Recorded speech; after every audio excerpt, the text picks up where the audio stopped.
இல்லை நந்தகுமார், நம்மளோட இந்த இந்த கேள்வியோட மையப்புள்ளி என்னன்னா, இது போன்ற எதிர்ப்பு உணர்வுகள், எதிர்ப்பு கருத்துக்கள் இதில் வந்து இந்த தொகுதி சீரமைப்பு தொடர்பாகவும் இந்த மும்மொழி கொள்கையிலையும் வந்து எடப்பாடி பழனிசாமி பாரதிய ஜனதா கட்சிக்கு எதிராகத்தான் அவர் வந்து கருத்துக்கள் வந்து சொல்லியிருக்கிறார். இந்த சூழ்நிலையில் இன்று திடீரென இந்த மனமாற்றம் நிகழ்வதற்கான காரணம் என்ன?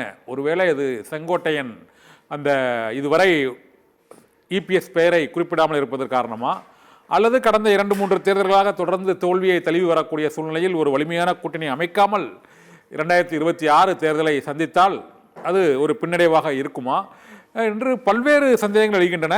இன்று கோவையில் அண்ணாமலை அளித்த அந்த பேட்டியின் போது 2 நாட்களில் அமித்ஷா இங்கு வருகிறார், அதன் பின்னர் மாற்றங்கள் வரும், இது தொடர்பாக நாளை நான் விரிவாக பேசுகிறேன், இப்போது அந்த கூட்டணி பற்றி எதுவும் அவசரப்பட்டு எதுவும் நான் கூறிவிட முடியாது என்று அவர் ஒரு சாஃப்ட் கார்னராக அவர் சொல்லியிருக்கிறாரு. எடப்பாடி பழனிசாமி இதுவரை இல்லாத அளவுக்கு இன்று அளித்த பேட்டியில் வந்து நாங்கள் திமுகவை தவிர எந்த கட்சியோடும் கூட்டணிக்குன்னு ஒரு ஓப்பன் கிரவுண்டு ஓப்பன் பண்ணி விட்டுருக்கிறாரு கூட்டணிக்கு. இதனால் வந்து இந்த 200 தொகுதிகள் இலக்கு என்பதை திமுக இனிமேல் அடைய முடியும்னு நினைக்கிறீங்களா? இது இப்ப நான் ஏற்கனவே சொன்ன மாதிரி 2026 தேர்தல் வந்து எடப்பாடி அவர்களுக்கும் அதிமுகவுக்கும் ஒரு வாழ்வா சாவா தேர்தல். அப்போ இன்னைக்கு வந்து தமிழகத்துல இப்ப இந்த கடந்த 4 ஆண்டுகள்ல வந்து நிறைய ஆன்டி இன்கம்பன்சி இருக்கு. குறிப்பா நான் எடப்பாடியோட அந்த மனமாற்றத்துக்கு உள்கட்சியில கொஞ்சம் எதிர்ப்பு வலுவடைந்தது. ஏன்னா கலாய்வு கூட்டங்கள்ல போராட்டம், செங்கோட்டையன் இன்னும் சமரசப்படுத்த முடியல. நேற்று எஸ்பி வேலுமணியோட அந்த இல்ல திருமண நிகழ்ச்சியில அண்ணாமலை வர்றாரு, அவ்வளவு அமைச்சர்களும் எழுந்து நின்று அவருக்கு வரவேற்கிறாங்க. இது போன்ற அந்த காட்சி மாற்றங்களும் ஒரு காரணமா இருக்குமோ அப்படி கேட்கிறேன். கரெக்ட். நீங்க என்னன்னா அதனாலதான் நான் சொல்ல வரேன். ஒண்ணு, எடப்பாடி அவர்களுக்கும் அதிமுகவுக்கும் இந்த தேர்தல வரப்போற தேர்தல ஜெயிச்சாகணுங்கிற கம்பல்ஷன் டெஸ்பரேஷன்ல இருக்காங்க. ரெண்டாவது வந்து இன்னைக்கு ஆன்டி இன்கம்பன்சி இருந்தாலும் அந்த ஆன்டி இன்கம்பன்சி ஓட்டை வந்து நீங்க கார்னர் பண்றதுக்கு ஒருமுகப்படுத்தி நீங்க கொண்டு வரலன்னா உங்களுக்கு வந்து அது தோல்வியில வந்து முடிஞ்சிரும். அப்ப வலுவான கூட்டணி வந்து அதிமுகவுக்கு ரொம்ப முக்கியமா வந்து அவங்க பாக்குறாங்க. ஏற்கனவே வந்து எடப்பாடி கிட்ட ஒரு 6 முன்னாள் அமைச்சர்கள் வந்து அவரை போய் சந்திச்சு திருப்பி நம்ம எல்லாம் ஒண்ணு சேர்த்தவங்க கட்சி எங்க போறெல்லாம் போய் பேசினதா சொல்லப்பட்டது. ஆனா திருப்பி வந்து எடப்பாடி அவர்கள் வந்து அத வந்து பொதுலிலேயே பிரஸ் மீட்ல கொடுக்கும்போது எஸ்பி வேலுமணியை பக்கத்துல வச்சுக்கிட்டு அப்படி எல்லாம் இல்ல, வேணா தம்பியை கேட்டு பாருங்கன்னாரு. ஆனா அதே வந்து பாத்தீங்கன்னா செங்கோட்டையன் வந்து அவரு இன்னொரு நாளேடுக்கு பேட்டி கொடுக்கும் போது இல்ல நாங்க சந்திச்சது உண்மைதான் அப்படிங்கறதையும் அவரு சொல்றாரு. அப்போ அதிமுகக்குள்ளார வந்து எல்லாத்துக்குமே என்ன ஒண்ணு இருக்குன்னா, வரப்போற 2026 தேர்தல ஜெயிச்சு ஆகணுங்கிற முனைப்பு எல்லாத்துக்கிட்டையும் இருக்கு. அதை எந்த வழியில கொண்டு போறதுங்கிறதுலதான் வந்து அவங்களுக்கு வந்து இன்னைக்கு சில சிக்கல்கள் இருக்கு. அதுல வந்து இன்னைக்கு ஏற்கனவே போன தடவை எம்பி எலெக்ஷன் முடிச்சதுக்கு அப்புறம் கூட வந்து பாத்தீங்கன்னா அதிமுகவுல இருக்கிறவங்க கிட்ட இருந்தும் சில குரல்கள், சலசலப்பு குரல்கள் வந்துச்சு, பாரதிய ஜனதாவிலையும் வந்துச்சு. அதான் என்ன வந்துச்சுன்னா, நம்ம 2 பேரும் ஒன்னா சேர்ந்திருந்தோம்னா ஒரு 13 எம்பி சீட்டை ஜெயிச்சிருக்கலாம். நம்ம இது பிரிஞ்சு நின்னனால நம்ம வந்து இந்த அளவுக்கு ஆயிடுச்சு. அது இல்லாம 7 தொகுதியில வந்து டெபாசிட் போற அளவுக்கு ஆயிடுச்சு. இது வரைக்கும் ஹிஸ்டாரிக்கலாவே அதிமுக இல்லாத ஒண்ணு நடந்திருக்கு. அப்ப வரப்போற தேர்தல்ல 2026 இன்னைக்கு கூட்டணி இல்லைன்னா இன்னைக்கு அந்த ஆன்டி கம்பன்சி ஓட்டு வந்து இப்ப ஏன்னா போன தேர்தல்ல வந்து 4 முனை போட்டியா இருந்து இந்த முறை வந்து 5 முனைய போட்டியா மாறும். அதாவது சீமான் ஒரு பக்கம், விஜய், அதிமுக, பாரதிய ஜனதான்னு. அப்போ ஆன்டி இன்கம்பன்சி இருந்தாலும் குறிப்பா இன்னைக்கு வந்து அரசாங்க ஊழியர்கள் மத்தியில வந்து ஒரு 10 லட்சம் வாக்காளர்களுக்கு மேல அவங்களுக்கு வந்து அந்த ஆன்டி இன்கம்பன்சி இருக்கு. ஆனா அதெல்லாம் வந்து நமக்கு பிரிச்சு போயிருச்சுன்னா அந்த ஆன்டி இன்கம்பன்சி இருந்தும் பிரயோஜனம் ஆடாம போயிடும். அப்போ எந்த இடத்துலயாவது வந்து நம்ம எந்த காம்ப்ரமைஸ் பண்ணியாவது திமுகவை ஆட்சி கட்டில இறக்கணுங்கிற ஒரு மையப்புள்ளிய நோக்கி எல்லாரும் நகர்றதா நம்மளால பார்க்க முடியுது. எப்படி வந்து தேசிய இப்போ இந்த அதிமுக பாஜக கூட்டணி இன்னும் அது நெருங்கி வர்றதுக்கான சூழ்நிலை. இதில் வந்து ஒரு கணக்கு இருக்குது. அதாவது என்னென்னா, இப்போ திமுக அதிமுகவுக்கு தமிழகத்தில் அந்த வாக்கு வங்கிங்கிறது ஒரு வழக்கமாக ஒரு 70% எடுத்துக்கிறாங்க. இப்போதைக்கு இப்போ அதிமுகவுக்கு 25 நாளும் இப்போ திமுகவுக்கு ஒரு 35 இருப்பதாக இப்போதைக்கு இந்த மக்களவைத் தேர்தல் கணக்கில் இருக்குது. ஆனால் வந்து அதிமுக வாக்கு வங்கி ஒரு 35% இருக்கிறது, திமுகவுக்கு ஒரு 30% இருக்கிறது. இப்போ 25 வைத்துக்கொள்வோம். அதிமுகவுக்கு 25%, பாஜகவுக்கு ஒரு 10%, 35, பாட்டாளி மக்கள் கட்சி அது ஒரு 5%, 40. இது போக ஓபிஎஸ், டிடிவி உள்ளிட்ட பல்வேறு கட்சிகள் இப்போ இணையும் போது அது ஒரு 2% வைங்க, ஒரு 42% வாங்கி விட்டால் வந்து அடுத்தால ஆட்சி மாற்றம் ஏற்படுவதற்கான வாய்ப்பு இருக்குதுன்னு நினைக்கிறீங்களா?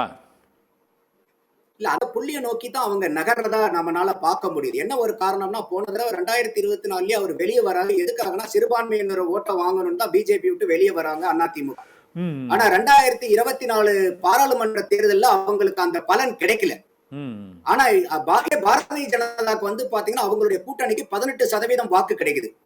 அதிமுகவுக்கு 20% தான் கிடைக்குது அந்த இடத்துல. இப்ப அந்த மாதிரி இருக்கும்போது வந்து பாத்தீங்கன்னாக்கா இதே போன 2021 சட்டமன்ற தேர்தல் எடுத்தீங்கன்னா இதே வந்து திமுகவுக்கும் அதிமுகவுக்கும் உண்டான வாக்கு வித்தியாசம் வெறும் 4% தான். ஆமா. அப்ப இன்னைக்கு வந்து எடப்பாடி அதிமுக இருக்கிறவங்க வந்து ஒரு பயம் என்னன்னா, இன்னைக்கு பாரதிய ஜனதா இது அதிமுக தமிழ்நாட்டில் இருக்கிற எந்த ஒரு கட்சிக்கும் இருக்கக்கூடிய பயம், பாரதிய ஜனதா நம்ம கூட்டணிக்கு வந்தா நம்ம சிறுபான்மையினருடைய வாக்க வந்து இழந்துருவோமோ அப்படிங்கிற அந்த பயம் இருக்கு.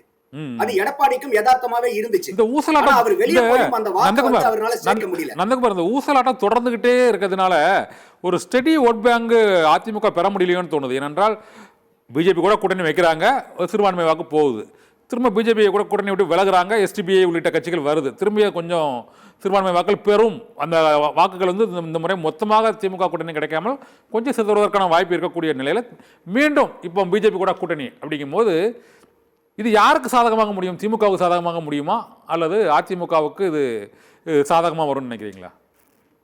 இது நல்ல கேள்வி. இதை நான் வந்து ஒரு எக்ஸாம்பிளோட உங்களுக்கு எக்ஸ்பிளைன் பண்றேன். இதே வந்து 2019 பாராளுமன்ற தேர்தலை எடுத்துக்கங்க. அந்த 2019 பாராளுமன்ற தேர்தல்ல அதிமுக வெறும் 19% தான் வாக்கு வாங்குது. இப்ப 2024 வாங்கினதை விட அப்ப கம்மி. ஆனா அடுத்து 83 லட்சம் வாக்கு தான் வாங்குறாங்க. அதுக்கு அடுத்த 2021 இதே மாதிரி 2 வருஷத்துல சட்டமன்ற தேர்தல் வருது. 83 லட்சம் வாக்கு வாங்கினதுல 2011 பாரதிய ஜனதா 21 பாரதிய ஜனதாவும் கூட்டணியில இருக்காங்க அதிமுக கூட. அப்போ 2019 83 லட்சம் வாக்கு வாங்கின அதிமுக 2021 சட்டசபை தேர்தலில் 1,54 லட்சம் வாங்குது. 19% இருந்து அவங்க வந்து பாத்தீங்கன்னா 16% ஏறி 34% வராங்க. அப்போ அதிமுக வந்து இந்த பாரதிய ஜனதா கூட வச்சிருக்கும் போது அவங்களுக்கு வாக்கு வந்து அந்த இடத்துல வந்து அதிகமா கிடைச்சிருக்கு. இப்ப வந்து அவங்களுக்கு 20% தான் இருக்கு. அப்ப இப்ப அவர் வந்து பயப்படுறது வந்து சிறுபான்மையினர் வாக்கு வந்து ஒரு 18 to 20% நீங்க மேக்சிமம் எடுத்தீங்கன்னா கூட அவ்வளவுதான். அப்ப ஒட்டு மொத்தமா அது வந்து அதிமுக அப்படியே கிடைக்குமானா கிடைக்காது. ஏன்னா இன்னைக்கு வந்து நாம் தமிழர் சீமான் ஒரு பக்கம் அதை பிரிக்கிறாரு, இவரு விஜய் வேற வராரு. விஜய் வந்து அதிகமா அந்த சிறுபான்மையினர் வாக்க வந்து பிரிப்பாரு. ஏன்னா வந்து அவரே வந்து ஒரு சிறுபான்மையினர் சேர்ந்ததா இருக்கு. அது இல்லாம ஒரு ரசிகருங்கிறனால அவருக்கு வந்து ஒரு he can penetrate through the minorities vote.